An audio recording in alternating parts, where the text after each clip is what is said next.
Liverpool beat Everton, guys. Let's talk about it.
Yes, guys, big up to everyone. Thank you very much for joining me again today. I appreciate it.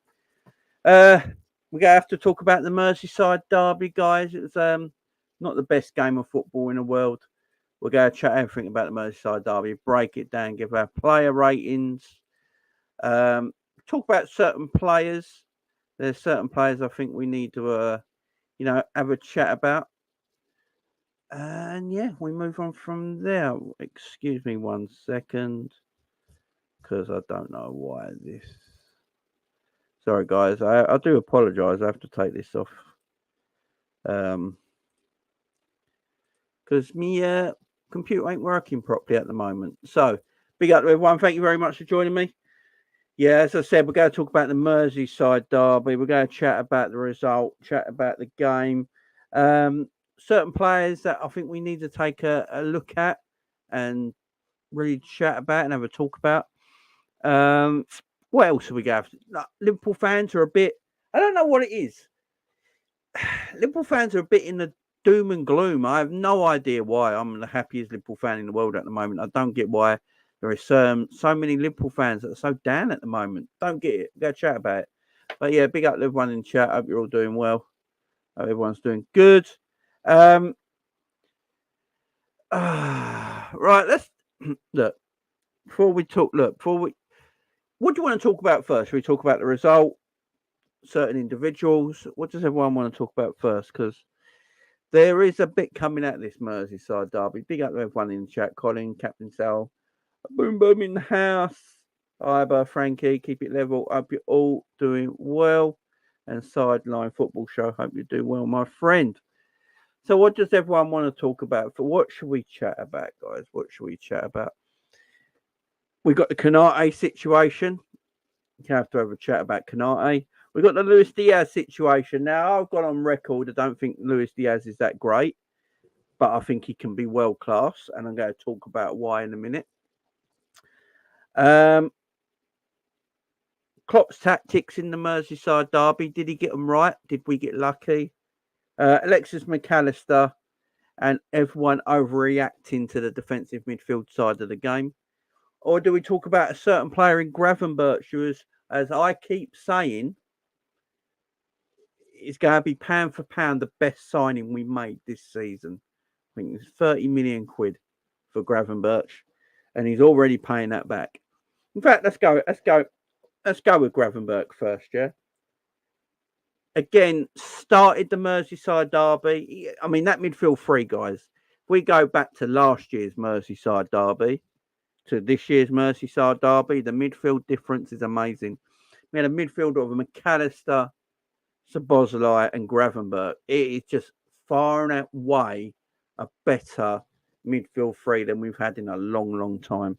But Gravenberch started because there's no Curtis Jones. He's not available right now. Curtis Jones still having that match suspension. I think he's got one more game.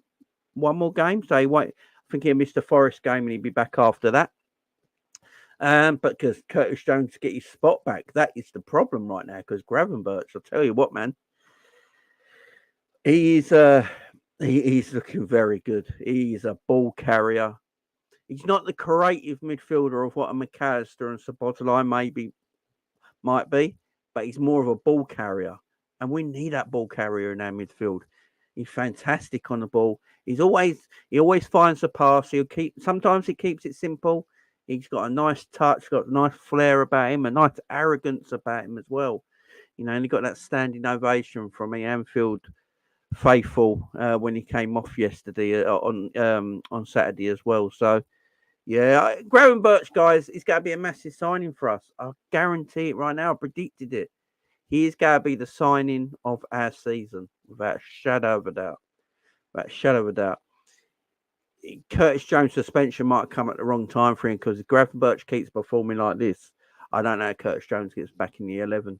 I really don't. And look, I like Curtis Jones, and I'm not doing this. I'm not saying all this to have Curtis Jones out of our team. I want Curtis Jones to be in our team, in and around our team all the time. Don't want him going anywhere. But Gravenberch is a better footballer. You can tell straight away. You can just tell when you see a good footballer, can't you? He's quick on his feet. He's quite strong, actually. He's athletic. He's got a goal in him. We know he's got a goal in him. He does like to have a shot. But he's a ball carrier. He's just exactly what we need. Yeah, tremendous, tremendous player. I can't believe we got him for 30 mil. It's just going to be money well spent, guys. It really is. And, we bought McAllister, Szoboszlai and Gravenberch for 126 million, I believe.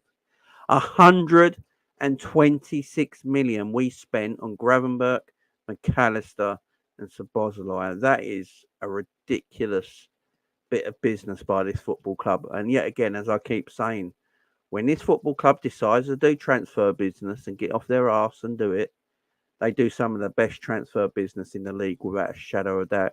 Great bit of business again by the club this summer. And yeah, Gravenberch got to be an absolute superstar. I thought he performed all right in the Merseyside derby as well. Obviously, I think it's going to take Gravenberch a while to get his fitness and stamina. He didn't really play a lot last season for Bayern Munich. He was sitting on the sidelines for quite a lot of last season. So he needs to get his stamina and fitness up. Once he's got his stamina and fitness up and he's getting more minutes and more minutes, I think you're going to see a far better footballer. I really do. He's going to build himself up, get stronger, get fitter, get more athletic, better stamina. Because at the moment, I think he just runs out of puffing games a little bit, especially when he starts them. I think after 60 minutes, Gravenberch looks a little bit done. But that's okay. It's okay. I'm not surprised by that. He ain't really played that much football in like 12 months. So, yeah, give him time, guys. And this guy's going to be a superstar. As I said, absolutely tremendous footballer. I hope everyone in the chat's good as well. Ivor says, I like Gravenberch, but I still think Turan was a better fit. We'll never know now, my friend. We'll never know. We'll never know. Gravenberch is good, but Szoboszlai is the sign of the season in World Football, says Captain Sal. Szoboszlai is the better player at the moment, but what I mean by it is that Gravenberch is £30 million less than Szoboszlai. That's what I mean by it. Pound for pound. Ronald Koeman alienated the wrong player. I can't say that word. Wrong player. Yeah, he certainly did. So Bobby Charlton's Man United legend in England past. Yeah, rest in peace, Bobby. Bobby Charlton, no doubt about it. You're him in the house. Hope you're doing well, my friend. Hope you're doing good. Let's talk about some other look. That's before I get into the game, I want to talk about Konate. I think we need to talk about Ibrahima Konate. Now, I've been saying for a while now, I think Konate's got a high ceiling and can become that world-class defender if he wants to be. Konate worries me. I ain't gonna lie. I've been saying this for a while now. For me, our best partnership at the centre-back area is Virgil van Dijk and Joel Matip. That is our best centre-back partnership. Konate has too many silly moments in his game. He's always, every single game, Konate has a moment of madness. And he should have been sent off. Let's face it. We're playing against 10 men Everton, and Konate should have been sent off. It's ridiculous. He got away with it. We got away with it. It's a ridiculous thing to do when you're on a yellow card. Why would you do that when you're on a yellow card? It's a ridiculous thing to do. And Konate has this in his locker. I've always said he reminds me of Lovren quite a lot, Konate. And I didn't think Lovren was a bad defender. I thought Lovren was a very good defender. You look at his career elsewhere, Lovren's a good defender. But what Lovren likes to do, he likes to try and bully the attacker instead of trying just to win the ball. You know, that's the difference. And Konate reminds me of that. He always tries to bully the attacker before winning the ball. And that sometimes causes moment of madness. Like gives away penalties, free kicks, out of position. He does worry me going for. He does worry me. He does worry me going forward. I ain't gonna lie. And I think he can be a tremendous player. I really do think Konate could be a tremendous player. And he's got, look, Konate will have a game where he has a world class game. You know, because he's capable of it. You know, Konate can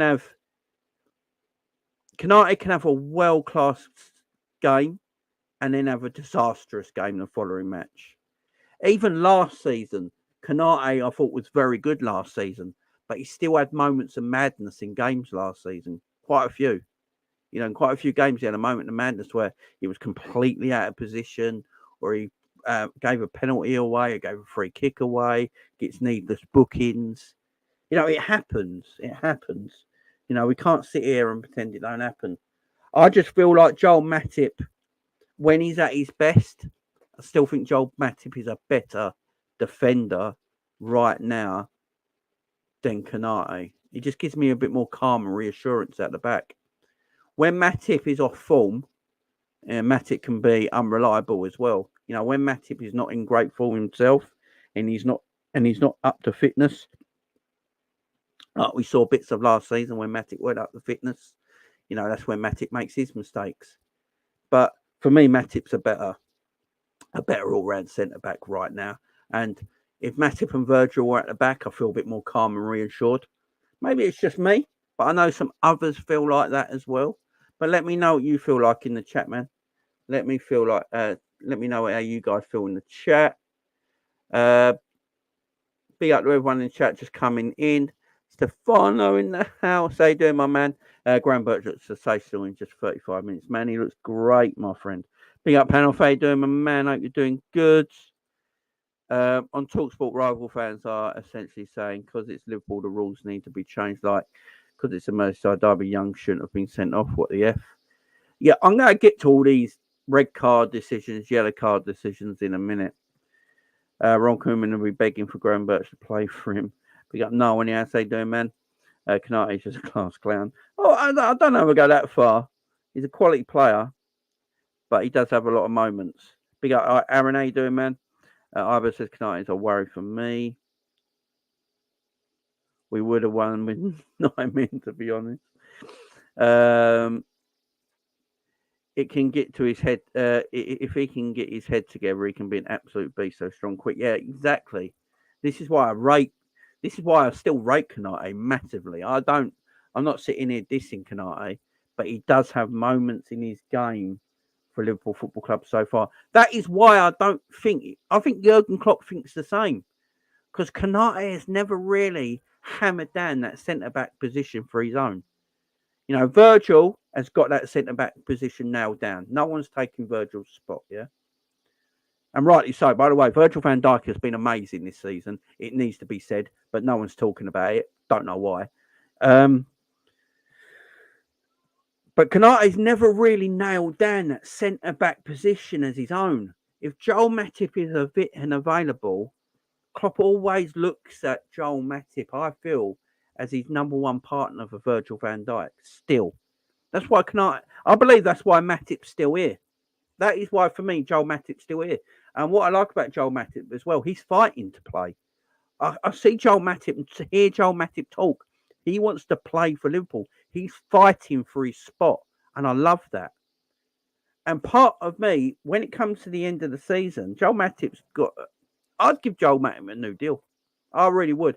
I'd give Joel Matip a new deal, and still buy another defender. I'd still go and buy another defender. I'm not saying don't buy anyone, but I'd give Joel Matip a new deal. I'd give Joel Matip a brand new deal before I give Thiago a new deal. Let's put it that way. I'd rather keep Matip over Thiago right now. Now, you guys in the chat might come for me on that department, but I would rather keep Joel Matip next season than Thiago. Big up, Daz Harjavian. Sorry, never got a notification. Yeah, I think that's happening a lot with YouTube at the moment. They're not sending notifications out when I'm live to a lot of people, and because I get a lot of playback on my videos. So when my videos finish, I get a lot of playback. Everyone goes and watch my videos after the live is finished because they get the notifications then. But I've noticed in my live at the moment, numbers in my live videos are right down. And I think I'm either shadow banned for some reason or they're not sending out my notifications. Konate Zuma 2.0. I won't go that far. Be out on the Steelers Super Chat as always. Much love, my friend. You know that. Ibu was our best centre back last season, just saying. Yeah, he probably was. But he still had mad moments. Do you know what I mean? He still had crazy Konate moments. But you are right. You are right.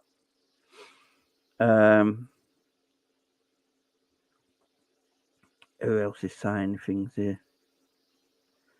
Oscar says, beyond me, why we never sign in SEO. We're scouting him at the moment. His release clause has gone up because that's the Liverpool way. That's the Liverpool way, Oscar. You know, Liverpool, when the player's there on the cheap, they will wait to the following year when he's more expensive. We know it's the Liverpool way. Yeah, exactly, Aaron. He's still 24, which is why I'm saying I don't want to get him. I've never once said I want Konate to go. I've already said I think Konate's got a very high ceiling where he can be a phenomenal centre back. And as I keep saying, on his day, when he's not fighting defenders and he's just pure defending, Konate's amazing. But he just has them moments in his game still at this moment in time, which unnerves me a little bit. And if he can get rid of that in his game, cool, he can be amazing. There's no doubt about it. There's no doubt about it. If it just makes it exciting, that's all allow it. Fair enough, but when Virgil makes these same mistakes, we all come for him. We all come for him and say Virgil's finished. This is what I'm saying. When Virgil makes these mistakes that Konate makes, we all say Virgil's done, he's finished, he's not the player he once was. We need to look around for a new defender. So we got to be, fairer. We got to be fairer. I know Konate's only 24, but we don't know if Konate's going to be like this all the way till he's 33. He could still be doing this sort of playing this sort of way. He could never change, and he might be like this till he's 33. Do you know what I mean? I mean, Virgil's been excellent. I think Virgil's actually been the best centre back in the league this season, but no one's going to talk about it because Virgil is not the Virgil of 3 years ago. Because Virgil is not the Virgil 2 or 3 years ago, people just dismiss him. But for me, Virgil's arguably being the best centre back in the league this year, head and shoulders, amazing. And people can bring up that he makes the odd mistake here and there. So does every centre back. Every centre back makes the odd mistake here and there this season. I've seen it myself. But Virgil gets highlighted so much because he's on such a pedestal. James, some of our fans have been saying Virgil's been poor. I don't see it. I don't get it. No, Virgil's been our best defender this year. Virgil's been the best centre back in the league this year. Been excellent. Excellent. Should be giving Matip a new contract. I would still buy defenders in the summer. I'd still go and get 2 centre-backs in the summer because you've got to think of the future. I've been saying this all the time. Liverpool Football Club don't think of the future enough at times. So get 2 young centre-backs in now in the summer, and in a year's or two's time, they will be our first choice centre-backs. Don't have to sell anyone to get any of them in. Do you know what I mean? Then that allows Kwanzaa to go on loan next season. It allows Joe Gomez maybe just to be that right backup for Trent. And then you've got Konate, Matip, Virgil, and the 2 new centre backs. And there's your 5 centre backs. Matip is 32, of course, he needs to be a bit calm. And Ibu and Matip were crap last season. And Ibu's 24, built like balled out a lot, last ditch tackles. Last ditch tackles are not good, though, honesty. Last ditch tackles means he's out of position. I'm not having to go at anyone here, but if you put last ditch tackles down, that means he's out of position. Shouldn't have a last ditch tackle. Konate gets away with a lot because of his strength and pace. And I think that's why he plays the way he does, because he has got that pace and strength. But yeah, he makes too many mad moments for me. He makes too many mad moments. But again, I've not once said I want him to go. I want Konate to stay at Liverpool as long as possible. Hopefully he gets rid of them traits. If he gets rid of them traits, Konate could be an unstoppable beast at centre-back. No doubt about it. No doubt about it for me. But I think it's obvious that Klopp has never really just gone with Konate and Virgil as his centre-back partnership. He's never really settled. Virgil's number 1, and Klopp still can't make up his mind if it's Matip or Konate. So there's obviously still something in the back of Klopp's mind that worries about Konate. If Andre comes in, Thiago's go.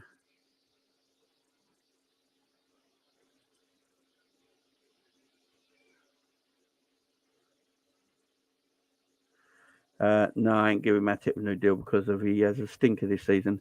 It'll be on Klopp's neck because he didn't sell Matip and we didn't bring a centre back in. I don't know if he's going to have a stinker this season. That's the problem. Big up Masood. You will have Matt from Cobbish knocking at your door, Jamie. That's his guy. He's all right. It's all right.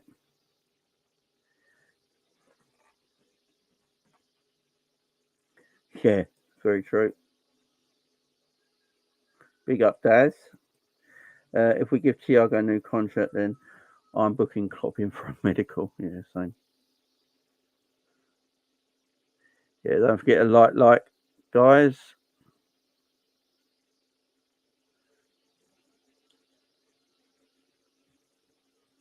Virgil's lost a bit of pace, but he's still great at defending, though. Yeah, he's not slow, though. Do you know what I mean? Virgil's not slow by any means. He's still quick enough.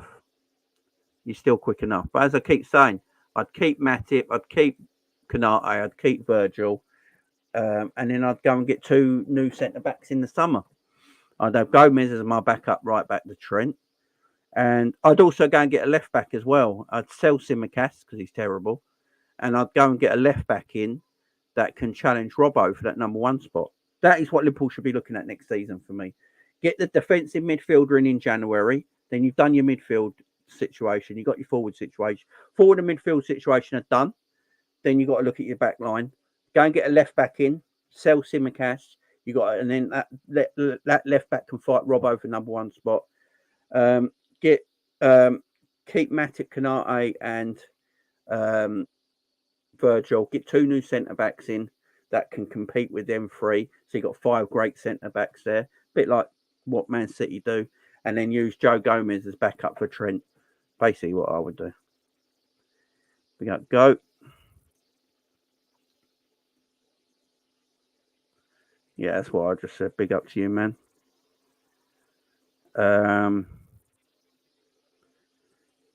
That Braithwaite, is it that Braithwaite at Everton? He looks like a decent centre back, ain't gonna lie. Virgil has been immense. He suffers from his own standards. Yeah, exactly. And that's when it comes in. Exactly. Virgil has been excellent this season, but because he's not the Virgil of 2 or 3 years ago, which was better than any centre back literally on the planet's Earth, everyone thinks he's not good no more, and that's a stupid argument to make. Virgil is still, for me, I don't know, is there a better centre back in the Premier League still? That I really don't. I think probably Saliba and Virgil are the 2 best centre backs in the league, in my opinion. For me, they're the 2 best centre backs in the league. Saliba and Virgil van Dijk right now. are the two best centre backs in the league. That's what I'm saying, Tom. I'm not saying give Matip like a 4-year deal. That's what I'm saying. 12-month rolling contracts. Like got incentives on it. You stay injury free, you might get another year, sort of thing. Because it doesn't. You need that experience in your team. You do need experience in your team, and Matip is an experienced defender. Also, he's still a very good defender. He's not like an experienced defender like a Johnny Evans, but nowhere near good enough. Matip is still very good at his job, and he's an experienced defender. And I'm not saying Matip should play every week. I think Jurgen Klopp needs to pick a centre-back partnership that he believes is his number one centre-back partnership and stay with it. This is what I'm saying. This is why I rate Virgil van Dijk so highly. He plays with a different centre-back each week. He might play with a different centre-back twice in 1 week. He might play with a centre-back on the Saturday, and in Europe, he might play with another centre-back. And Virgil still keeps his performance levels high. That's why I rate Virgil so highly. But Klopp needs to pick his centre-back partnership and stick with it. Yeah, if it is Konate, what I'm telling Klopp to do is stick with Konate. If it's Virgil van Dijk and Ibu Konate, that's your centre-back partnership for the season. Stick with it. Unless there's an injury or a suspension, them two should just play. You shouldn't be rotating centre-backs. You need to have consistency in the defence. Alisson Becker will want consistency in front of him. And if you've not got that consistency, you're going to have defensive mistakes constantly. So if it is Konate, Klopp should just go with Konate and Virgil as his number one centre-back partnership and do not change it. But I believe Jurgen Klopp still doesn't trust Konate enough to make him his number one centre-back with Virgil. And that's where I'm chatting about here. That's what I'm chatting about. But yeah, Adam, how you doing, man? Jay, I hope you're good, mate. I think we'll sign one centre-back, Konate will replace Matip. And then we'll get a new one, Virgil replacement next season. Virgil will be in his last year of his contract. Yeah, so Virgil still runs out in 2025. I think before the end of the season, Virgil will sign a new deal. I think before the end of the season, out of nowhere, out the blue, I think we'll see that Virgil van Dijk will sign a brand new contract. There is no way this club are going to surely let Virgil van Dijk go into his last year of his deal starting next season. The drama we will have. The news coming out of the club right now is that Liverpool in the summer want to rebuild their backline. They feel like they've rebuilt the attack and the midfield. They go get their defensive midfielder in January, and then they go rebuild the backline in next summer. So they can't leave. If they go do that, they can't leave Virgil with 1 year left on his deal, because you get teams coming in for him. I'm telling you that right now. If Virgil's got 1 year left on his deal, you'll go get clubs coming in for Virgil sniffing around, and then that's going to make it harder to give Virgil a brand new contract. So for me, this club has to give Virgil van Dijk a new contract before the season ends, in my opinion. We can't go into next season with Virgil 1 year left. If they do that, they give him a new deal, probably 2 years on top of what he's got left. That's 3 years left on his deal. That will take him to around 35, 36. And then at that time, probably Virgil will be looking at retiring anyway. So that's what I would do. And in the meantime, in the summer, you go and get your Virgil replacement ready. You go and get your left-sided centre-back in. That's around, 20, 21, 22. That's got massive potential, but doesn't have to play straight away. He trains and works under Virgil van Dijk. And then when Virgil van Dijk is ready to leave, that centre-back takes Virgil's spot. And then we've got no problems whatsoever. That's the way it should be done. But I don't believe they'll do it that way. That's my only issue.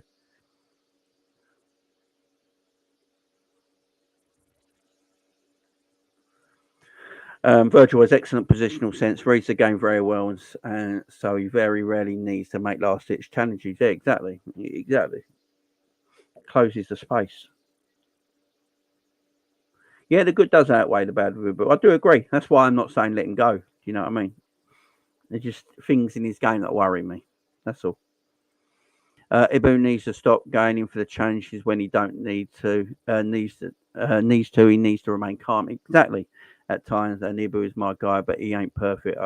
I can see your point too, Jamie. Yeah, that's all. That's what I'm basically saying. Honestly, do you know what I mean?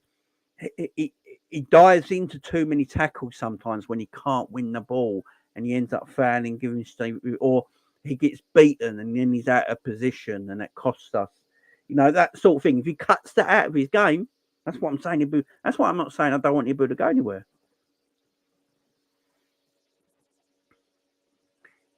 Exactly, that's what I'm saying. I think Knight is the top defender. It's very rash at times. That's all I'm saying, guys. That's all I'm saying. That's all I'm saying.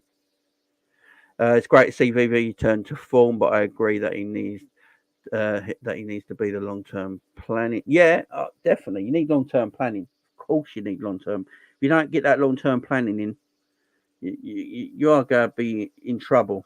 No doubt about that. No doubt about that. Guys, while we're up, don't forget to go and smash the like button. There's almost 50 people in here now. Go and get the likes up to 50. Smash that like button. Appreciate the love. Thank you very much. VVD is the best centre back I've seen in my 36, 37 years of watching football. I agree, Aaron. He's just tremendous. Big up John Conway in the chat. Hope you're doing well, my friend. Unfortunately, Jamie, we don't move like that. We'll be lucky to get a centre back in the summer, no doubt. Yeah, look, I agree, but I actually do think they might have changed the way they're starting to do business now. I really do.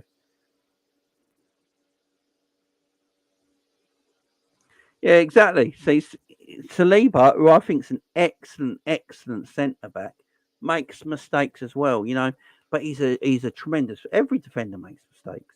This myth that no defender makes mistakes is absolutely madness. Maybe rotate centre backs to prevent them getting injured. If that was the case, then Virgil will be rotated, and Virgil's the one who's never rotated.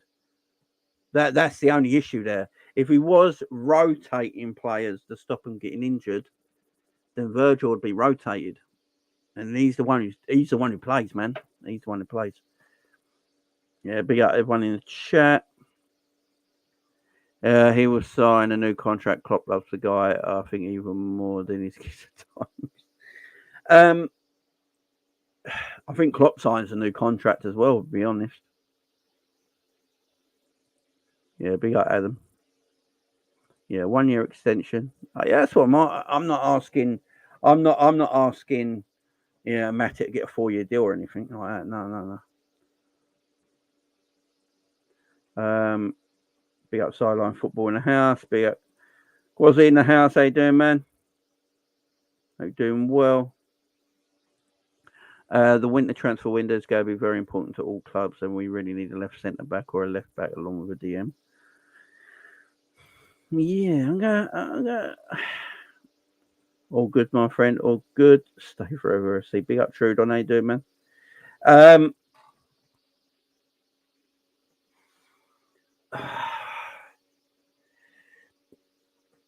Yeah, that look, we cannot. As I said, he should have been sent off. He's rash at times, but you can see his potential.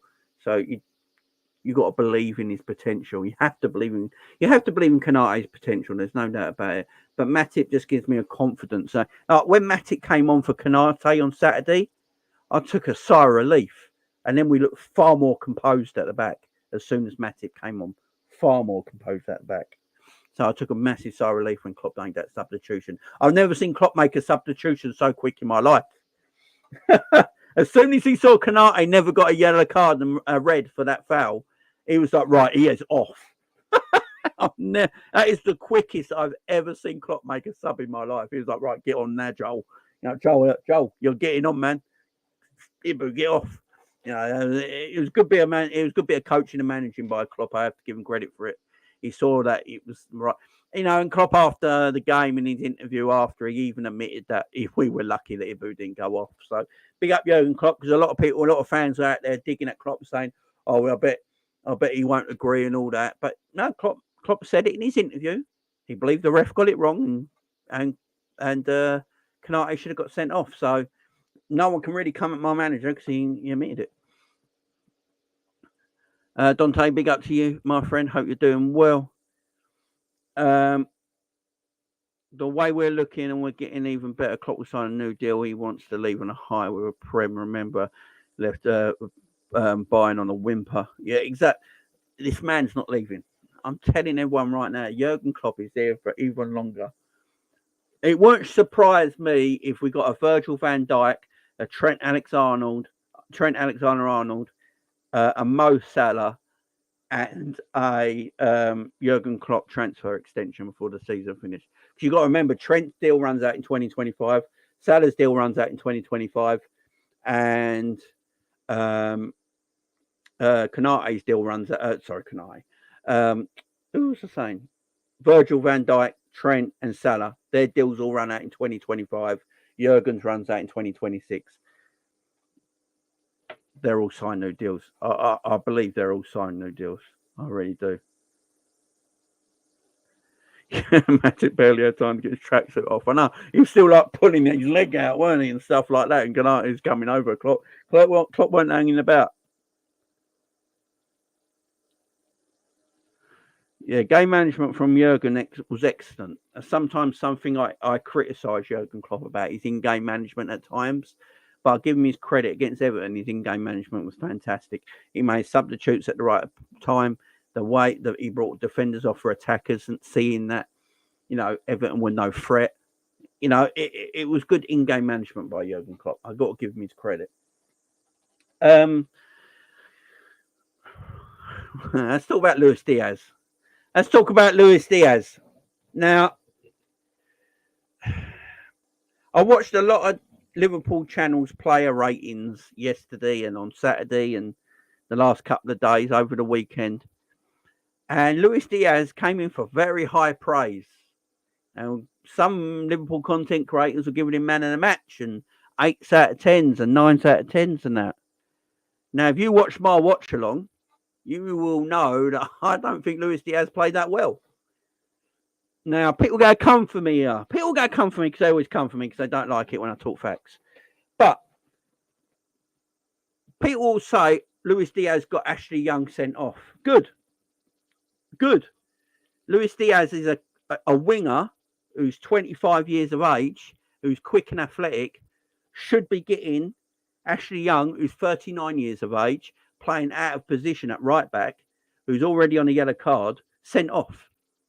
If he's doing his job, he should be getting him sent off because he should be constantly running at him, making him make mistakes. That's what every good winger should do. Yeah.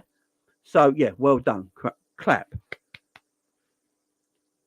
There's things to Luis Diaz's game that still winds me up. So people are talking about that he got was it the penalty with the cross and he got Ashley Young sent off, yeah? That's all cool. He's a winger. He's meant to cross the ball and he's meant to take his fullback on. So he done basic winger play. So fantastic, yeah? Let's talk about the stuff that he don't do so well, yeah? But everyone ignores. Everyone ignores it, yeah? So everyone was talking about we couldn't break down the low block Everton, which was bollocks. We just didn't take our chances. Luis Diaz, there was a chance when Luis Diaz was put through one-on-one with the keeper. He took so long to get the ball to cut inside that he gave the defender enough time to slide in and block the shot. Yeah, I bet we was all frustrated with it. Yeah, I bet everyone was frustrated and peed with it. Then there was a time when we were on the counter-attack, yeah? Everton had a corner, we were counter-attacking, and we had 4 Liverpool players against 1 Everton defender, yeah? Luis Diaz had the ball on the left-hand side. Mo Salah and Gravenberch, I believe, were running through on goal, yeah? Everyone's on side. Luis Diaz passes it to the 1 Everton defender that was playing. 1 Everton defender. He passed it to that Everton defender when he should have just slotted it through to Mo Salah, who's 1-on-1 with the goalkeeper, and we have another goal. And should have been 2 or 3-0 up before any of this. Now, this is my issue with Luis Diaz, but people don't want to bring it up. People never, ever, ever want to bring these sort of situations up because they just look at, he got Ashley Young sent off and he crossed the ball for the penalty. Good. He's a winger. What are wingers meant to do? Wingers are meant to run at their fullbacks and cause nightmares for them. And when your fullback is 39 years of age and already on a yellow card, he should be doing that.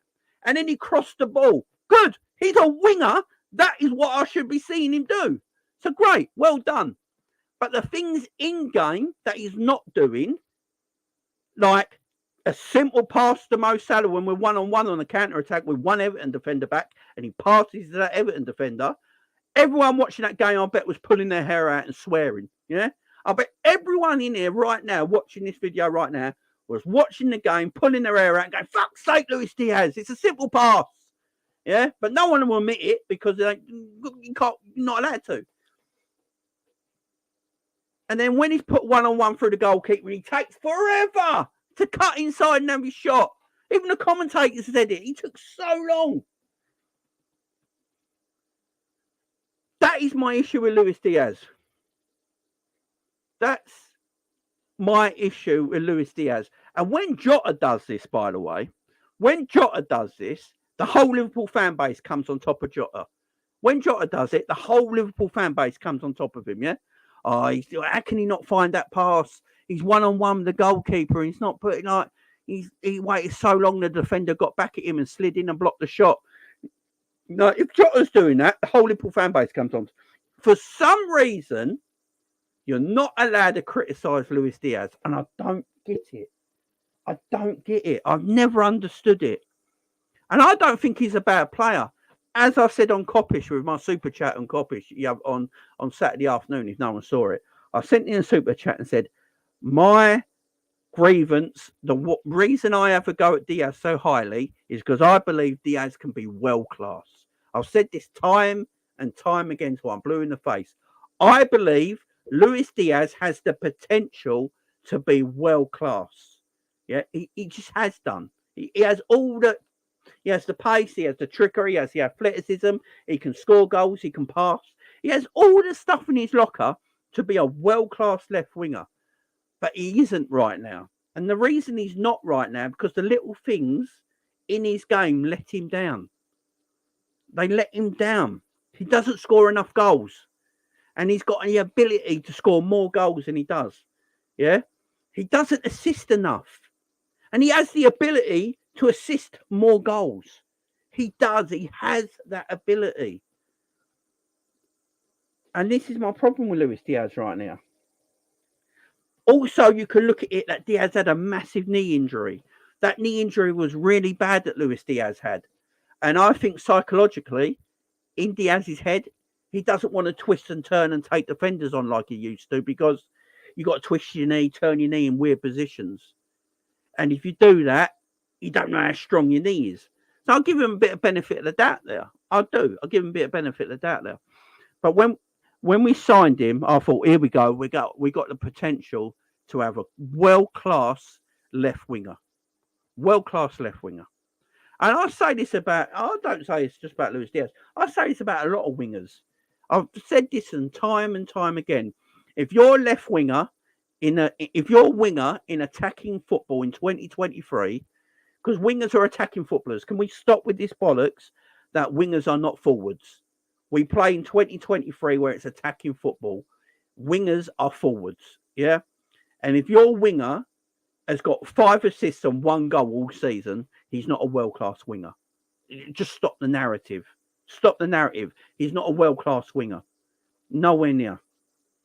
Need my world-class wingers to do more than that for me. They need to be in double figures. They need to be in double figures for GA in a season. And Luis Diaz has all the potential in the absolute world to do that. Now, as I said, I don't know if it's because of the knee injury, but it frustrates me because I'm not watching a dead footballer here. This is the thing with Luis Diaz. I'm not watching a dead footballer at all.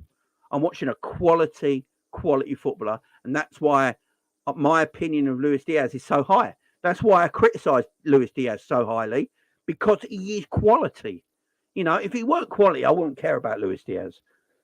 I think tremendous footballer who has the ability to get 10 plus assists a season, 10 plus goals a season, without a shadow of a doubt. Now, before he had the knee injury, he looked like he was starting to do that, although he was still a bit poor in front of goal. But I remember when we won I remember when we bought him in the first season, we went on to win FA Cup and League Cup in that season, done a domestic double. People still spoke about Luis Diaz as not being, he's got to finish off his chances. People used to speak about it all the time. He's got to finish off his chances. But he looked quicker back then. He looked more athletic. Now, I will give him the benefit of the doubt. It could be the knee. If he's still worried about his knee because it was a serious injury, he may never be the Luis Diaz we think he could be before the knee surgery. And if that's the case, then we need to buy a left winger next summer. Simple as that. But I'm hoping Luis Diaz grows into this left wing position, grows and grows and grows, keeps going, finds that form and that ability that will make him world class. Because he's nowhere near world class yet. Anyone who thinks Luis Diaz is world class is just nuts. He's nowhere near the world class yet. He doesn't have the stats to be world class. But if he can keep doing it from that left side position, like be more threatening, getting in behind, constantly taking on your fullback, getting assists, getting goals, being creative, and then bits in the game as well, like the Merseyside derby, when he's got the ball and he's running at pace and he's got players in front of him and there's one Everton defender. Try not to pass that Everton defender. Yeah. Things like that. If he can just adapt his game like that, he will be world class and we've got no problem whatsoever. But that's my reason. I just see people say, oh, Luis Diaz is world class. He's 9 out of 10 every week. He don't do a foot wrong. I'm like, he can be and he will be if he sorts himself out. If he sorts himself out.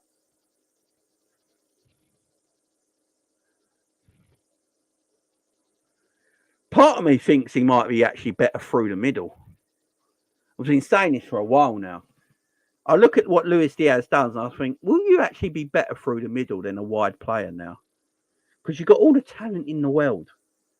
Like the Tottenham game, his goal should have counted. It was a beautiful finish. Yeah. And then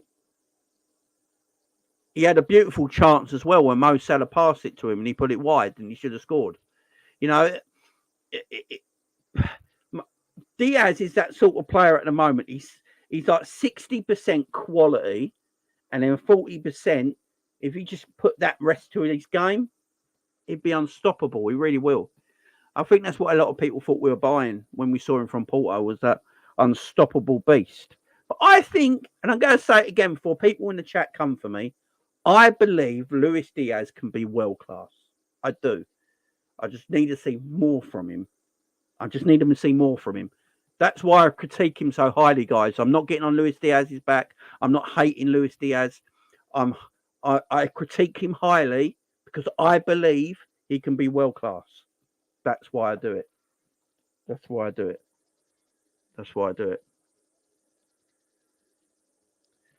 Why not try Gakpo in his natural position instead? I agree.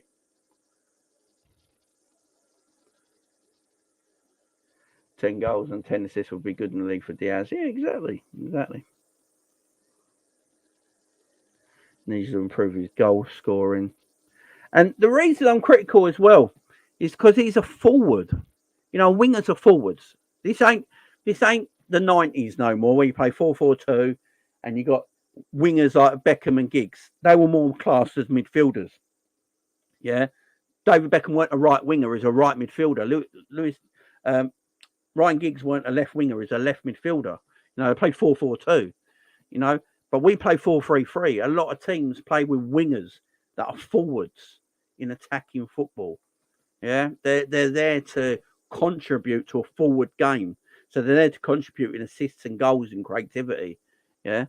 So that's what I'm saying. That's why I put them so high up. That's why I put him so high up. I agree, Jamie. I want to see a lot more from Lucho. Hopefully that injury hasn't done him in, though.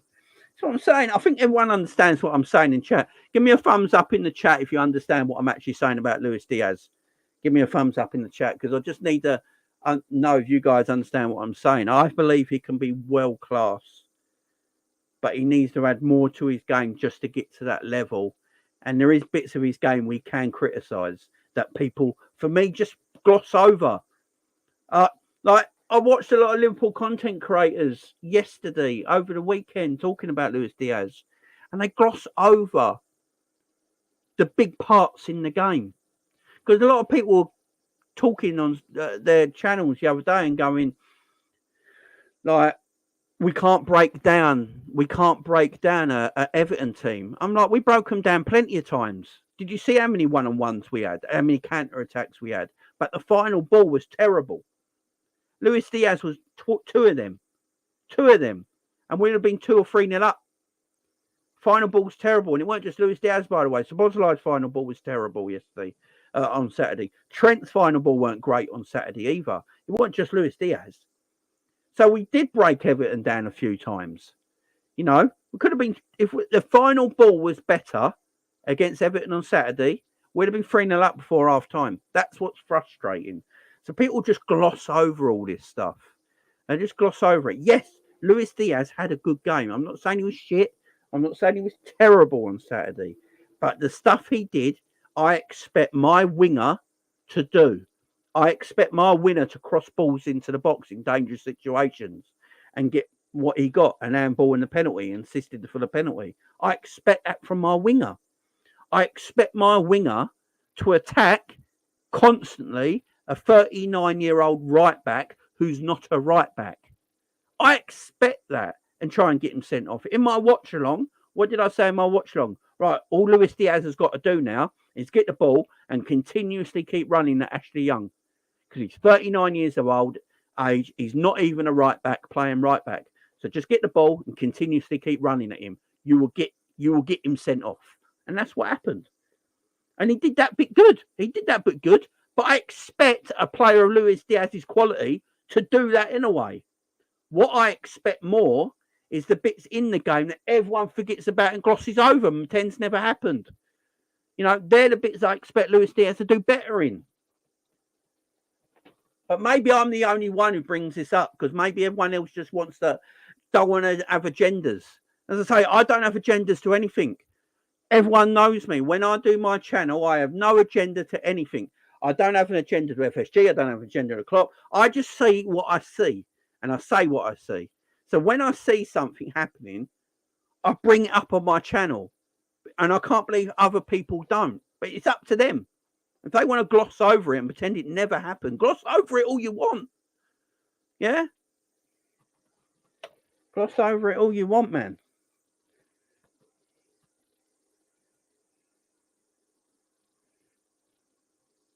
Yeah, big up, everyone.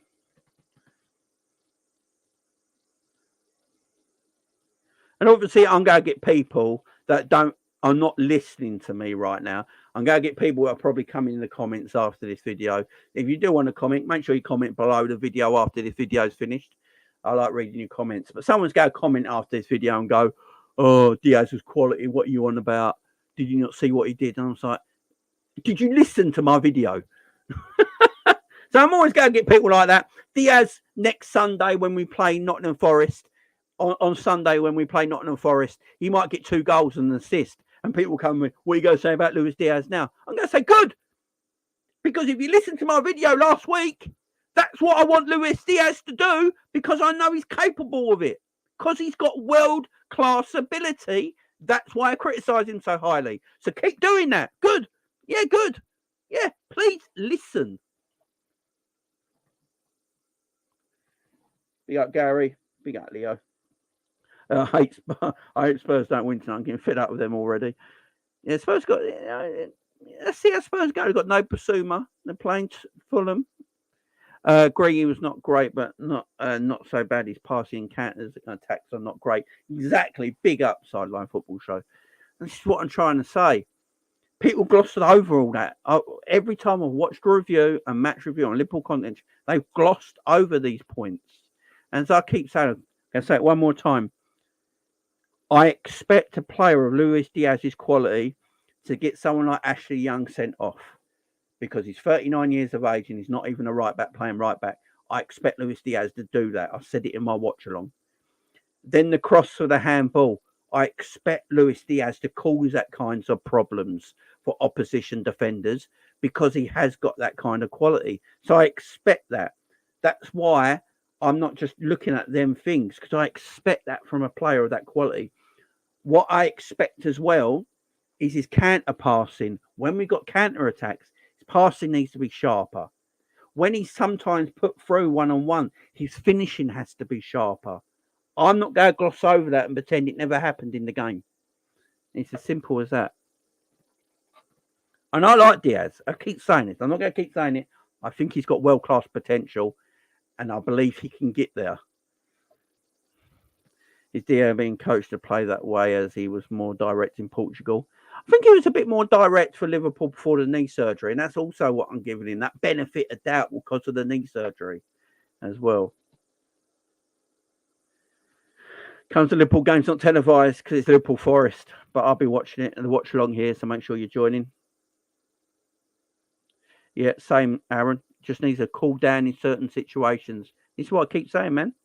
He will be an absolute beast if he just calms down, controls himself, and starts getting these little things right in his game. Luis Diaz is going to be world class, no doubt about that. I've already said, and I keep saying this: Liverpool's best front three is Luis Diaz, Mo Salah, and Darwin Núñez. That is Liverpool's best front three. So anyone thinking I'm hating on Luis Diaz, they're not listening to the video. Secondly, I continuously keep saying Liverpool's best front three is Diaz, Darwin Núñez, and Mo Salah.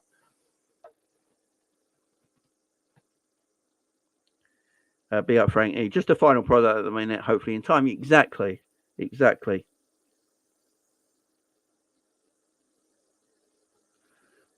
And Chris is right as well. I think he just needs to pass the ball quick. He launches the ball too long. Yeah, he does.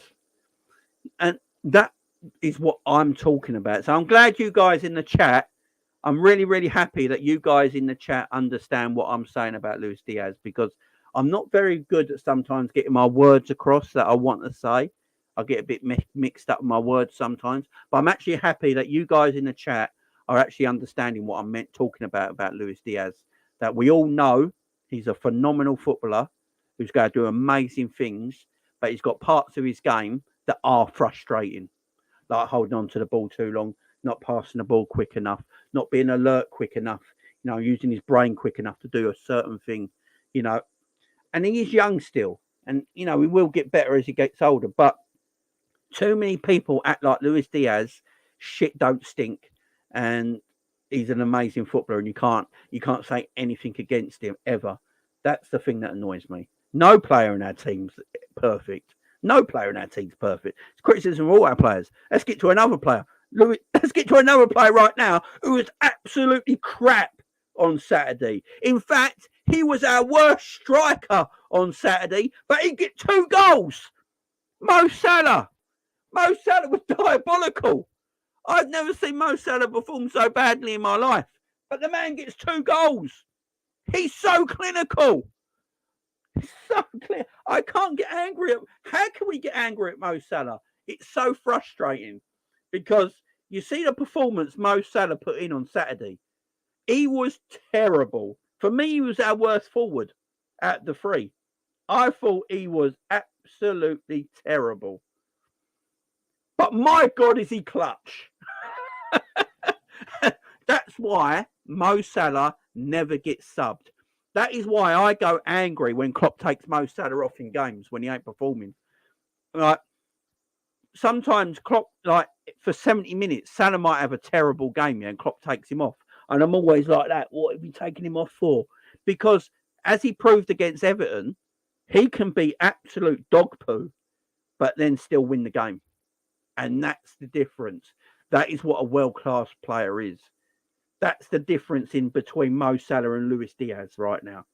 If you want to know the difference between Luis Diaz and Mo Salah right now, that's the difference. Mo Salah is just clutch in moments in games. He can be terrible all game. Mo Salah was miles worse than Luis Diaz on the weekend. Luis Diaz had a far better game than Mo Salah. But Mo Salah gets the 2 goals that wins us the match because he's clutch. It's impossible to... How do you rate... How do you give a match rating to Mo Salah on the Saturday? How do you give a match rating for him? You know, if someone gave Mo Salah a 6 out of 10, I'd have to sit there and go, yeah, okay. And then someone would go, how can you give a player who got 2 goals 6 out of 10? But then you go, well, did you watch 90 minutes and watch Mo Salah play? He was god awful. But then he had 2. And then someone would come back and go, yeah, but if Mo Salah weren't playing, we wouldn't have won that game. And then you go, that's a good point. That's a good point. If Mo Salah weren't playing, we wouldn't have won that game, maybe. But he was terrible. It's so hard to give him a match rating when he plays like that. If someone gives him 6 out of 10, I'm like, yeah, I agree. If someone gave him 9 out of 10 because he got the 2 goals that won us the match, I'll be like, yeah, I agree. It's so difficult. It's so difficult. Never underestimate Mo Salah, man. He's just clutch in big moments. That's why you should never sub him off. Never sub him off unless we're winning the game. If we're 2 or 3-0 up in a game with 20 minutes to go, you can take Mo off. The game's over. But if it's 0-0, and we've got 20 minutes to go, Mo Salah stays on that pitch. Mo Salah goes nowhere. Super clinical, super clutch. Scores a penalty. And then his second goal, I think, has been a bit underrated. It's a first touch finish. It wasn't the easiest finish in the world either, by the way. He could have easily dragged that wide. You look at the way he was set up. You look at the way Mo Salah was standing and positioned himself and side-footed that with his left foot. He could have easily sliced that ball wide of the goal. Very easily. It was an excellent finish. Really good finish. Could have took a touch, but he went now and taken his first time because I'm that good. It's an excellent finish. It might be very underrated because everyone goes, oh, he's just in front of goal. But no, the way he's standing and positioned himself and side-footed it, he could have easily sliced that wide of the goal because he hit it first time. But yeah, Mo Salah, I don't know how you rate him. And for me, that's his first bad game in the season. I think Mo Salah, I'm going to keep saying, I've got a video about Mo Salah coming out in a week. So I don't want to talk too much about Mo Salah right now because I've got a video coming out of him about him in the week. We'll go chat about. But for me right now, Mo Salah is the best player in the Premier League. I know everyone keeps talking about who's been the player of the year so far, and they're talking about Declan Rice's and stuff like that. No, it's Mo Salah. Mo Salah is the best player in the Premier League right now, without a shadow of a doubt. The man is just, his stats are amazing. His stats are just out of this world. Out of this world. He's just phenomenal. He's a phenomenal footballer. He's the face of the Premier League. The Premier League, if they had any common sense, would use Mo Salah for all their advertising.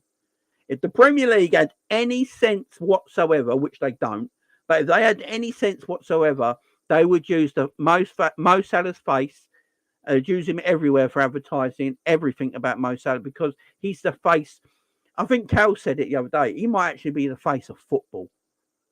Right now, Mo Salah might just even be the face of football. He's on another planet right now. He's just amazing.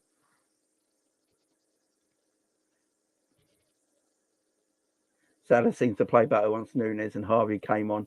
There's something about Darwin and Salah's partnership, man. It's nice.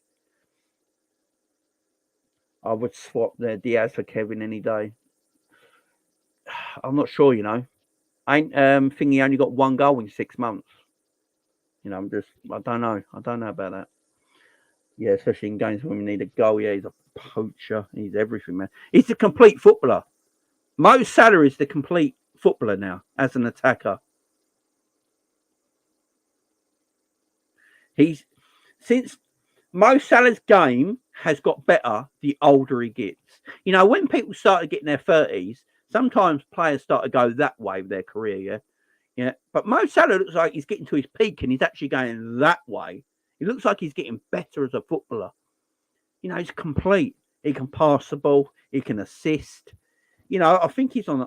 Is he on 7 Premier League goals now? 2 behind Haaland. And he's an assist. I think he's got 5 assists. I think Salah could easily get the assist record this year, without a shadow of a doubt. He could get 20 assists this year.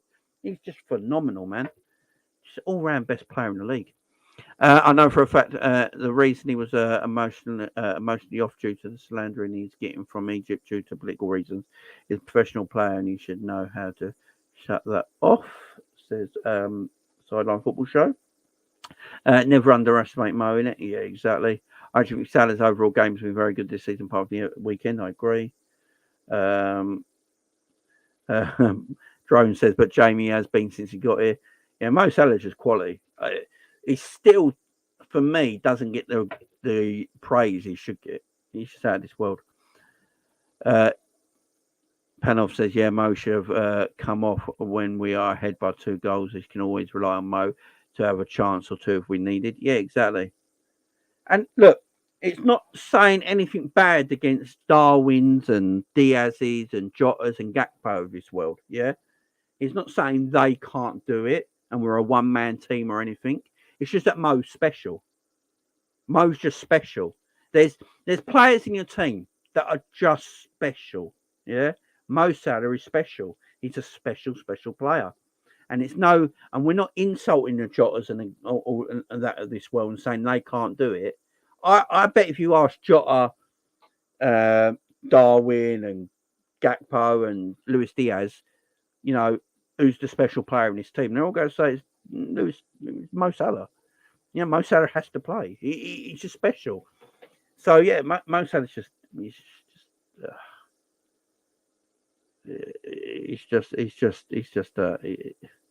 he don't stat pad either. He scores against everyone. Did you see the stats about Mo Salah in big games? He has scored the most goals in the Premier League against Man United, Man City, and Tottenham, I believe, or something like that. He's a big game player, man. Most of his goals have come against United and City. It's mad. Big game player. Big up, my man. Big up. You reckon Mbappe is the face of football?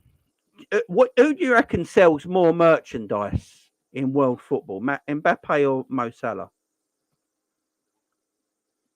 Think it's close.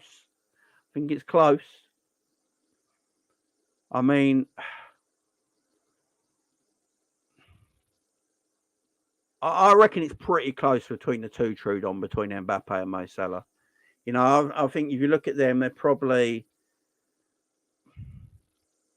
You can put Mo Salah and Mbappe's face on any magazine, any billboard, anything like that, and I bet it gets pretty similar reactions. Yeah, I think it's pretty close. Mbappe might be because he's younger, but yeah, Mbappe might be because he won the World Cup with France, and that's something that Salah is obviously never going to be able to do with Egypt. So yeah, maybe Mbappe, Trudon, but I reckon it's close, man. I reckon it's close. Yeah, Osimhen. This weird thing with Osimhen and Liverpool, I don't know where this come from either. This thing about Osimhen and Liverpool is a weird one. So Nunez assisted 4 goals for Salah and has the most assists to one player this season. Yeah. I think Darwin's got 5 assists in the Premier League this season overall, ain't he? Yeah, Darwin's game, man. Darwin's game has got on so much better. I was one of them fans who didn't know Darwin had this in his locker. I ain't going to admit it now. I didn't know Darwin was a Klopp-type forward, but Klopp's making him a Klopp-type forward. Darwin he's listening to his manager and he's becoming the striker that his manager wants him to be. And I think the more Darwin learns, the better Darwin gets, and the better Darwin gets at speaking English and learning what people are saying to him and understanding what people are saying to him as well, understanding the language and speaking it. I think Darwin's going to be electrifying, man. I think Darwin's going to be out of this world. I'm going to say something right now. This might sound mad, and people might come at me at the chat right now. I would not swap Darwin Nunez for Osimhen. People are so going to come at me now. I would not swap, and that's right. You've heard it first. I would not swap Darwin Nunez for Osimhen. I'm saying it right now. come at me. Everyone's going to come at me, but, I just wouldn't do it. I think Darwin has got the potential to be an extraordinary footballer. I really do. I ain't swapping him for no one.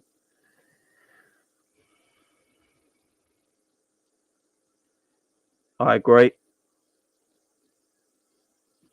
Salah and Nunes, yeah, they just got great chemistry, ain't they? Great chemistry. Darwin is special. Big up my friend there. Yeah, big up my man. How you doing? Been a while.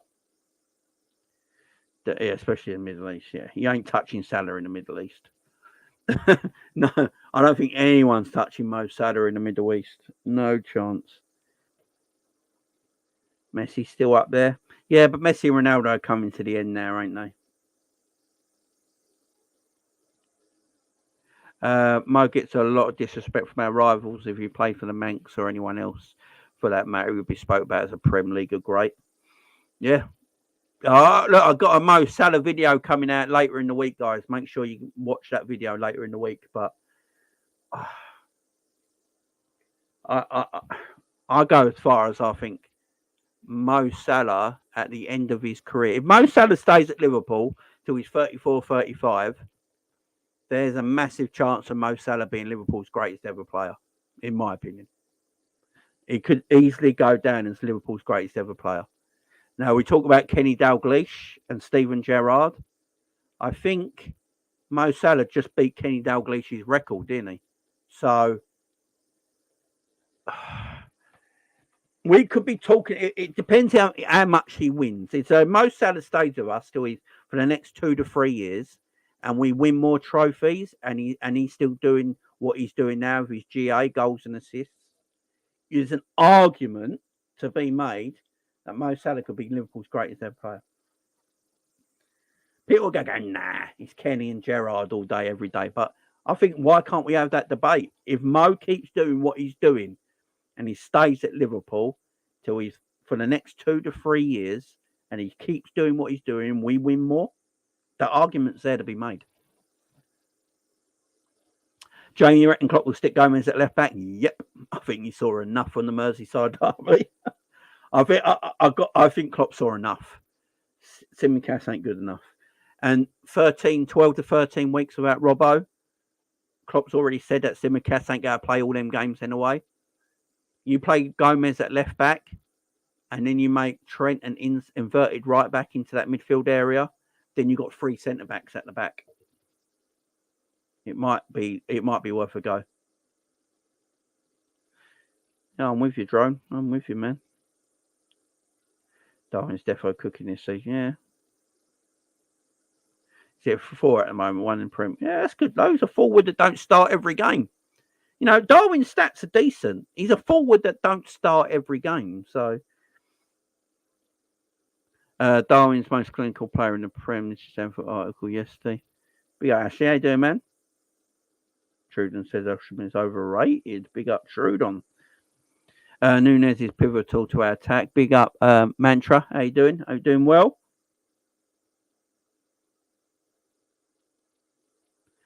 I agree. Sideline, I agree. Jamie, you need to go into witness protection now. What I wouldn't swap Darwin for Oshman. Yeah.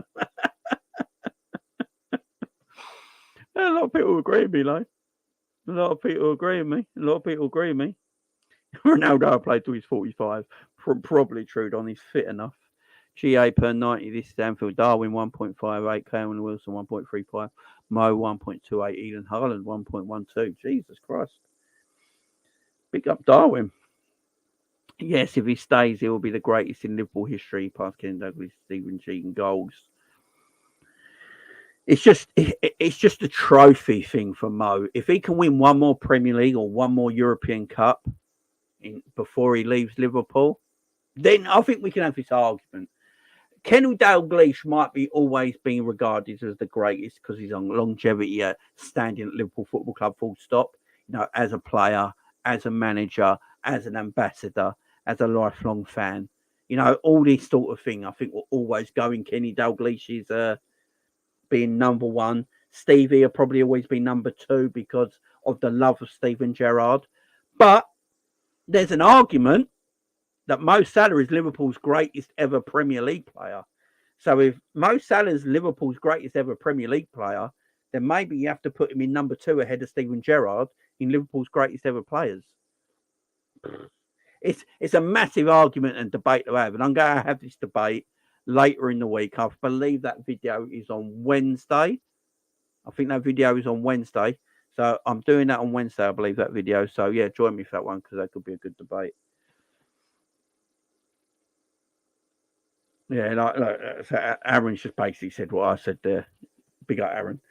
About, the whole package for Kenny Dalglish. Suarez is gravy, man. Suarez is a great player.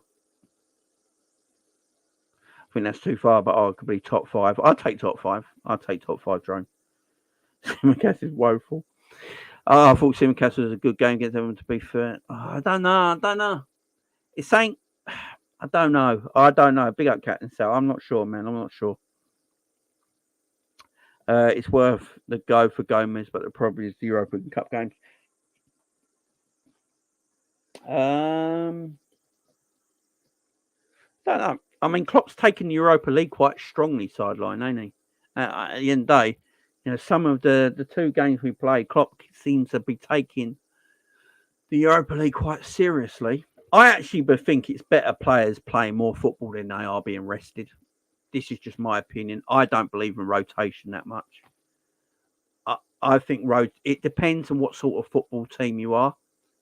I think these players at Liverpool are better when they consistently play than being rested. That's why we always look naff after international breaks or after a winter break or any kind of break. Liverpool always take a while to get back going, where other teams sort of just fire. I don't think rotation's a myth or anything like that, but I don't think you have to rotate as much as people say you do. I think certain players, you have 5 substitutions in a game now. I don't think you have to rotate a starting 11 as much as you did a couple of years ago because you have 5 substitutions in a game. So you can substitute half your outfield team in one game of football. That's why I don't think you have to rotate as much now. I think there's enough time in between rest. And you've got to remember, a lot of our injuries come from training as well. A lot of our injuries come from training sessions. But there's a lot of, so Trent played on Saturday. I can't understand why Trent can't play on Thursday. And then play 60 minutes on Thursday? Come off, have half hour, come off after an hour. Someone else comes in for him. And then he plays again on Sunday. Plays an hour. Should be waiting Forest quite comfortably after 60 minutes. Take Trent off. Put Gomez on at right back for half hour. I think I can't see why that wouldn't be a problem, to be fair. But that might be just me. It might just be me. Simicast's been at club for 4 years, no sign improvement whatsoever. Exactly. Captain Sal said I'll take Oshman ASAP. Pick up Mac. It's unfair. Mahrez has 5 Prems and Salah 1. Yeah, but when we talk about Premier League legend, who's going to be remembered highly? Like in 20 years' time, Trudon, when you look back at this in 20 years' time, who everyone going to remember more highly? Mahrez or Salah? Mo's going to be remembered more highly, ain't he? It is unfortunate, though. But,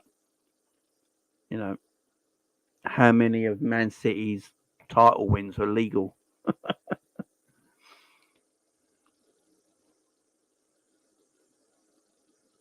If Salah wins another league and another Champions League or another Prem over 200 goals, he has to be the best. Yeah, it's just mad. He's not even a striker. Big up Sideline. Sideline, I'll bring you in if you want. I think I'm following you on Twitter now, ain't I? You can come on with me if you want. There you go. 10 a.m. Wednesday. Daz has already got it there. If we top the group with 2 games to spare, then we can rest 2. Yeah. We should be absolutely. Yeah, smashing it.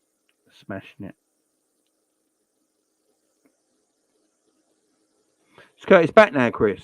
Has he done his suspension? I thought he had one game to go. I might be wrong because he didn't national break.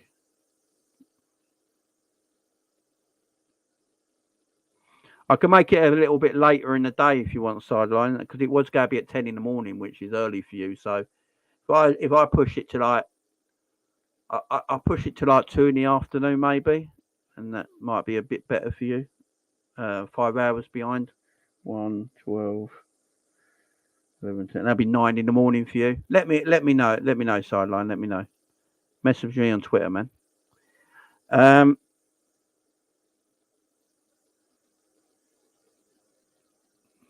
Jamie, you're going to be doing the open panel calling for the fans. Yeah.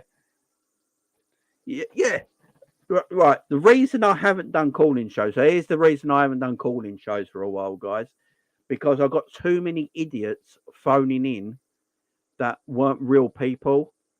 I'd bring them onto the screen with their camera. Like they'd have their camera on, I'd bring them in, and then they'd get their cock out or something like that. And it was getting ridiculous. Because I see them all underneath me. So when we do calling shows, everyone's in the green room underneath my screen right now, right underneath me, and I see them all there.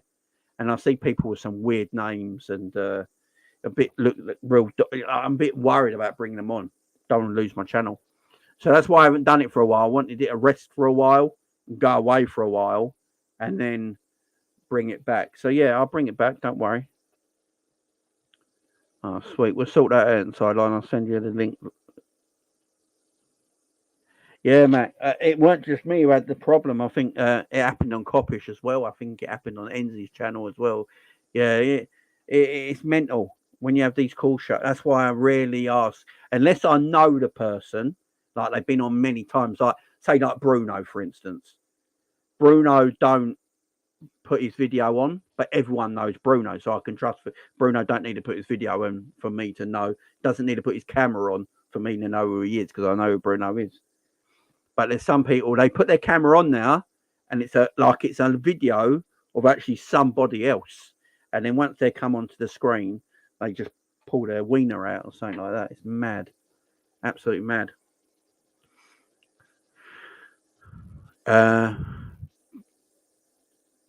Big up, Dazza. Peace and love for the £3 super sticker. I really appreciate that. Thank you very much. Much love, Dazza. Much love, my friend. Appreciate the love. Jamie used the regulars. Yeah, I might have to. They think it's Jamie only fans. Big up, Demo. How you doing, man? How you doing? I saw it live on Coppish. Cam had his kid on screen as well. Yeah, man, it's mad. It's mad. We all like doing call-in shows. I want you lot that all call into the channel, and I want to hear your take on it because, you can only write so much in a live chat, can't you? So I want you all to come on. That's why I open it up for all of you. That's why the link for calling shows always goes in the live chat for all of you to call into. And love it. Absolutely love it. But you get some absolute idiots. I'm going to have to start really policing it, who I bring onto the show, because, yeah, it's getting mental. But I will bring it back. Yeah, there is just some madness out there. Big up, Josh. How you doing, man? What, the people coming on, man? Yeah, massively. How you doing, Josh Lowe? You doing good, man? Maybe you should just have them on with their voice only, I think, unless you know them. Yeah, like, there's a lot of, it might be just one or two people that have about 100 Google accounts. You got people that have you ban people and they've got like 100 Google accounts and they're just like, yeah. It's like, it's mad, man. It's absolutely mad. Yeah, it happened on Day Trippers as well. It's fucking nuts, isn't it? Be up, Cedric. I hope you're doing well, man. Hope you're doing well. Yeah, so that will come back eventually. Hopefully next week. We'll try and get a call-in show next week. The game itself, though, guys. We've gone through the Diaz situation, the Konate situation, Mo Salah being wonderful. The game itself, guys. What did everyone think of? What did everyone think of the game itself? What do you think of the game itself? Because for me, it was quite a boring game for a Merseyside derby. But I don't put that on Liverpool. You know, Everton came to Anfield not to win. You know, Everton came to Anfield just to try and get out of there with a 0-0. And that makes it very difficult. I do think Liverpool looked a little lethargic. I thought Liverpool looked a little off it a little bit after the international break. But I think every team, I watched quite a lot of teams this weekend. I watched the Man City and Brighton game. I thought Man City were excellent in the first half. But in the second half, I thought Man City looked knackered. I thought Man City absolutely looked shattered in the second half against Brighton. And that's because of the international break.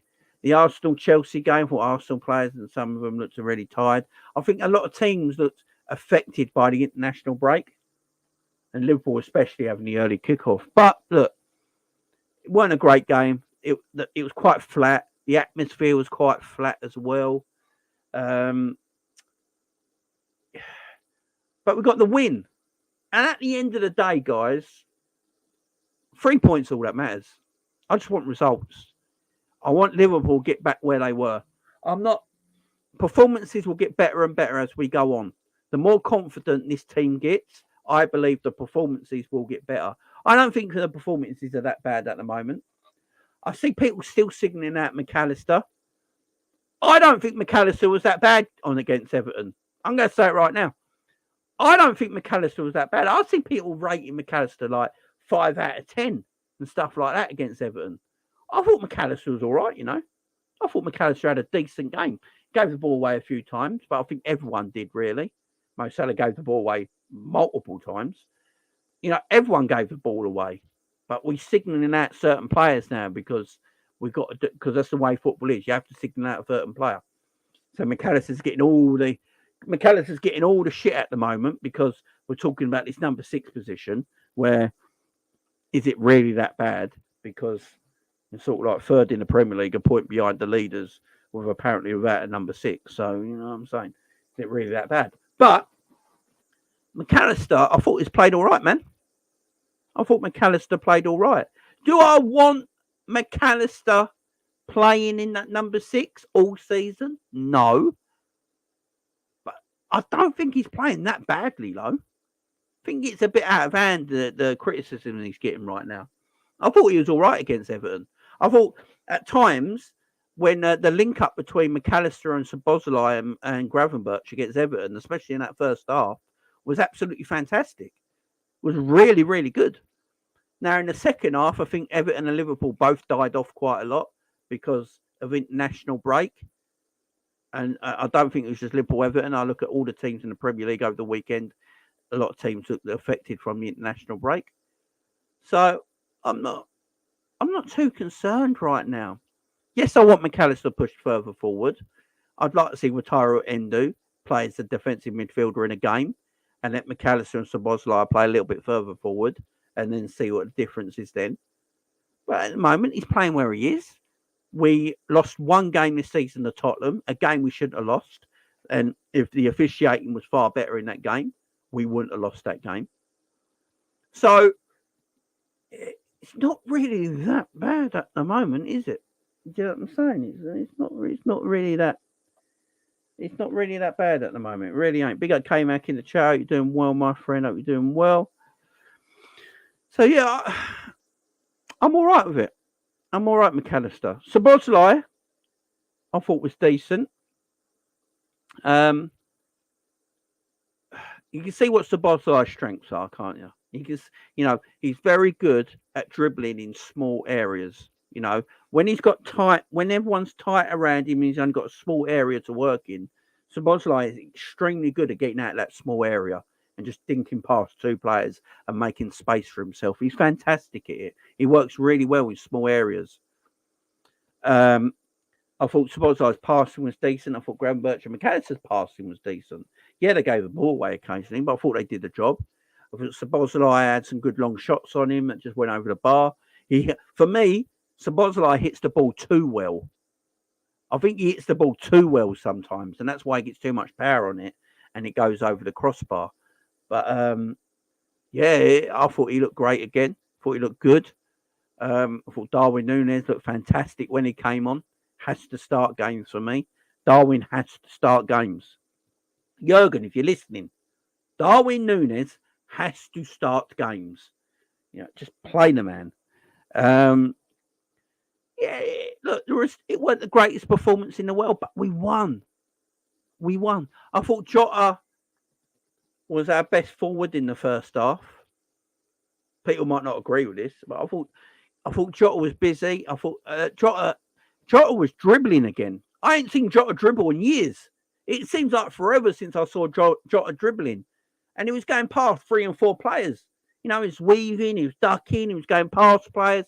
Like, where's that Jota been? Because that Jota, when we first got him from Wolves, do you remember the hat trick against Atalanta when he used to just run at players and dribble past 3 or 4 players and then dink it over the goalkeeper? That Jota against Everton, he was doing that again. He was dribbling past players, sneaking past players, and almost getting one-on-one with the keeper.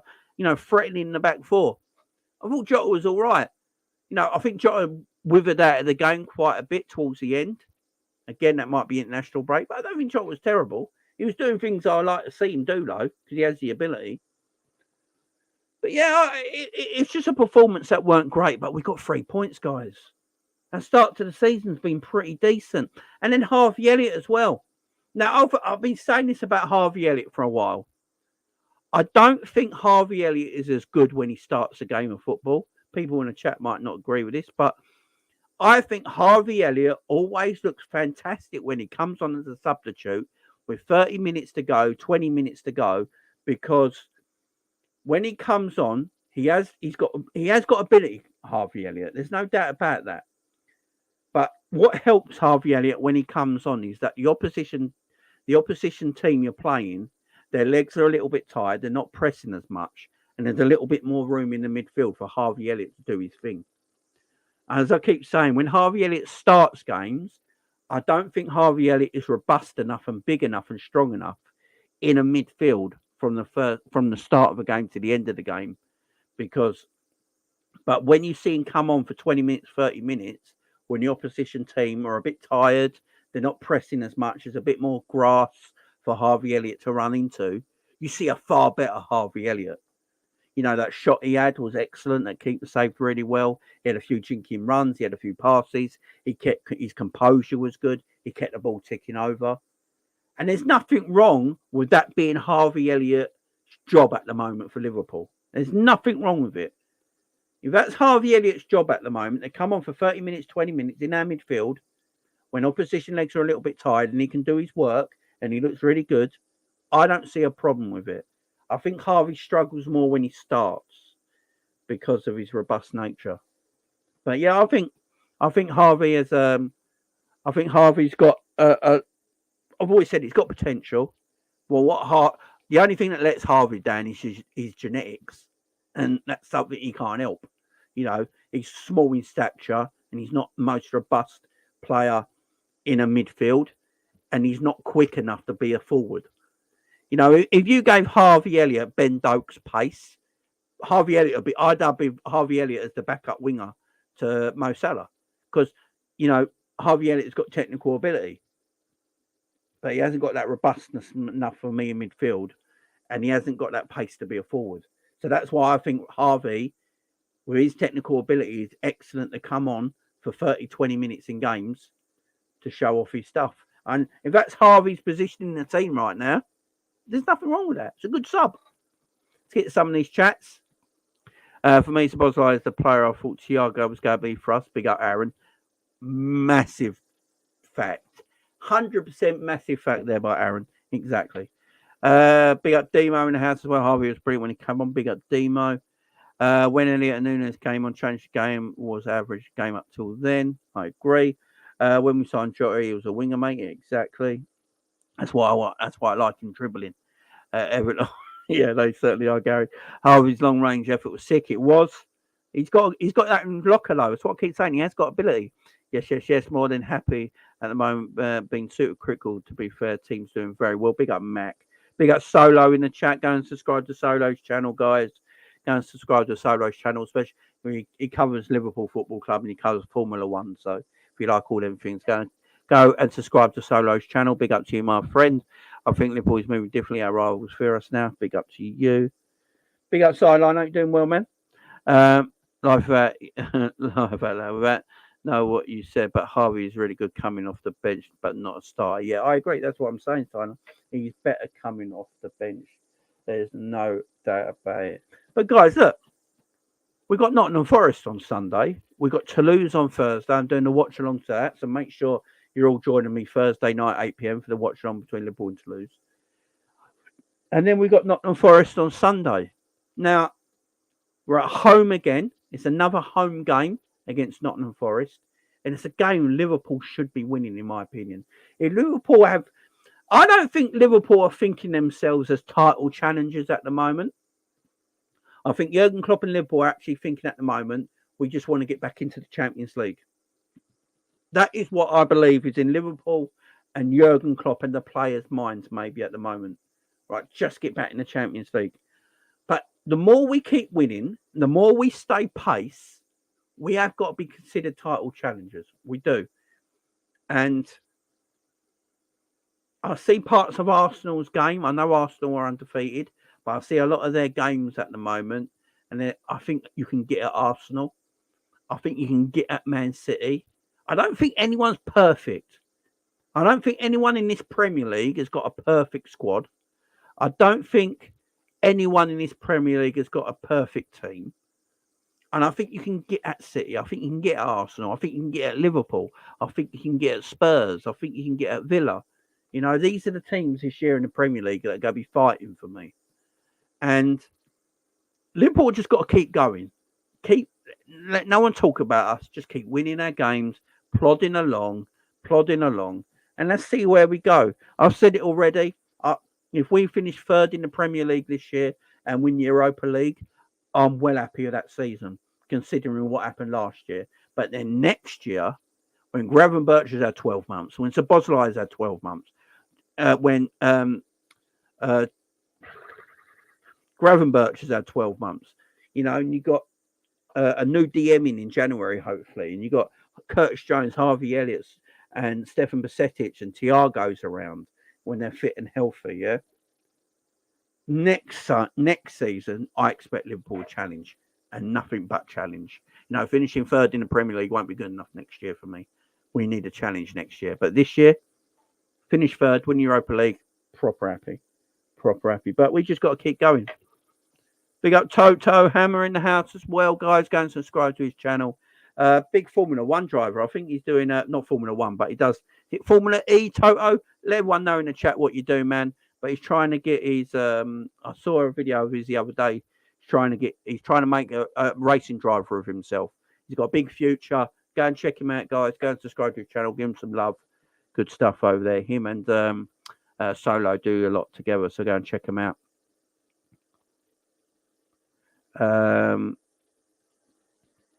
We use 19 players for more than 300 minutes. Everyone else 12 to 15 players. Yeah, I think it's because of Europa League, maybe sideline, maybe because of Europa League. If we get Jan, if we get Jan, within a few points, we better get a DM push to the title. I agree. So what are we saying? By December 31st. So by New Year's Eve. So New Year's Eve, with Liverpool 3 points behind the leaders on New Year's Eve, and the next day the January transfer window opens, I think Liverpool's mindset will change. I think Jurgen Klopp and Liverpool will look at it and go, right, let's get a defensive midfielder in this month now. We're 3 points behind these lot. Let's go and get a defensive midfielder in, because we actually can push for the title when no one's expecting it. Yeah, I agree. Go-karts are race at the moment. I'm aiming to be in Formula One. There you go, Toto. Make sure you go and check him out, man. Go and check him out. Just put Toto Hammer in your YouTube search engine. Go and check him out and subscribe to my man. Big up K-Mac. I think we all need to accept it as fans that Klopp isn't playing signing or playing a DM this season, Mac, is it? I think we're getting Andre in January. I think the Andre transfer, K-Mac, will be happening. But if McAllister plays number 6 at the end of the year, is it the worst thing? I don't know. Big up Psychedelic. Hope you're doing well, my friend. Hope you're doing well. There you go. Big up Psychedelic. I can always trust my mods. There you go. There's Toto Hammer's channel. Psychedelic, can you put solos in as well for me, please? Solo P1. Can you put his channel in the chat as well, Psychedelic? Big up to you. I can always trust my mods. Guys, don't take you a second. Just go and click that link. Go and press subscribe. Come back. And there you go. There's solos as well. Go and hit the link. Press subscribe. Come back. Share the love, guys. Share the love. Yeah, I'm doing good, Psychedelic. Big up to you, man. Big up to you. Have a good tea, K-Mac. Yeah, it's about that time. I've got to run as well. But, guys, much love to everyone. Thank you very much for being here today. Guys, we got more stuff coming out on the channel. Keep an eye out for some things. There's hopefully by the end of the week I might be able to show you something special as well. So got something happening. So keep your eyes on the channel. I'll be back tomorrow, guys. I'm going to talk about a bit more in depth about Ibrahima Konate and Luis Diaz tomorrow. I want to talk about some individual players tomorrow. So the Jamie Phillips coffee mornings are back tomorrow at 10 a.m. It's half term. I've got no school run. So it's half term. Let's do it. The coffee mornings are back tomorrow at 10 a.m. Make sure you bring in your coffee, get your breakfast, get everything ready. Meet me at 10 a.m. tomorrow for that. And then on Wednesday, we got the Mo Salah debate. I'm going to get Sideline on the show. Big up my man from Canada. We're going to do that at 1 p.m. So he gets a chance to, wake up and all that. And then on Thursday, we've obviously got a match preview and a watch along for the game against Toulouse. Then on Friday, we'll have a bit of match reaction from the Europa League game. Saturday, we will have a match. And on Friday as well, I'm going to try and do another top 6 debate show where we're looking at all the games ahead this week. And then Saturday, a match preview, and Sunday, the watch along for Nottingham Forest. So, guys, you've got a whole week ahead. Videos every day. Make sure you're joining. Appreciate the love. Guys, we'll talk again tomorrow morning. Big up to everyone. Thank you for joining me. Like, subscribe, and share, guys. Like, subscribe, and share.